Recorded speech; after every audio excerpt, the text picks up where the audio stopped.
Peggy 18.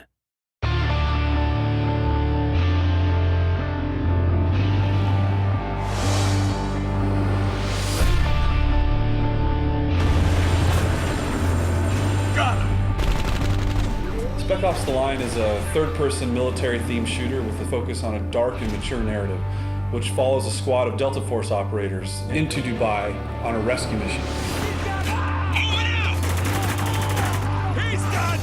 The setting of Dubai really influences the style of combat in Spec Ops The Line. The unique architecture that's there does some really interesting things with our combat space. We draw a lot of inspiration of the way things were built there, like the scale is just really over the top.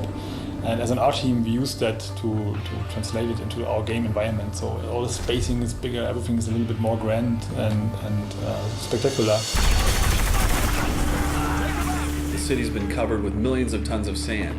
It really provides sort of a very new and fresh combat experience.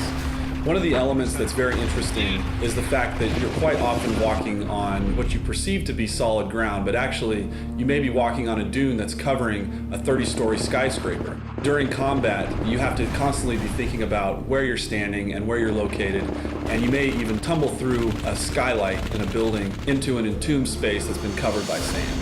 Throughout the game, the player encounters opportunities to leverage the power of the sand to help him basically to kill enemies or open new pathways. You basically see sand piled up behind a window, and you shoot the window, and sand comes pouring out. So there's a number of locations in the game where out of the narrative grew an opportunity for us to let the player make a choice. This is a test. Yes, it is. The civilian on the right stole water. A capital offense. The soldier on the left was sent to apprehend him, which he did, killing the man's family in the process. So these are not binary choose A to do the good thing or choose B to do the bad thing types of choices that are presented to the player. When you make a decision in the game, what we wanted to achieve is that you sit there and you really question your own moral and you question your own values. Wow. What happens in Dubai stays in Dubai. After a battle in Spec Ops The Line, there's rarely a situation where all of the enemies are dead. They're typically laying on the battlefield, bleeding out in horrific pain and agony. The player can choose to react to that in a number of ways, and one of the ways that he can do that is by utilizing executions and executing those enemies. Since Spec Ops The Line is a realistic shooter and you're up against humans with guns, it was always very important for us to make sure that there is enough variety in gunplay and in enemy behavior. So we created all those different enemy types to make sure that there's always enough variety and fun to fight those guys. It was too close, Walker! Take this guy out! Is that all of them? I think we're clear. What about the civilians? 33rd get away with any of them? Yeah, they did. The campaign in Spec Ops The Line is heavily influenced by the people who are left there in Dubai after sandstorms have ravaged the region. This element of survival in a combat scenario permeates into the gameplay itself.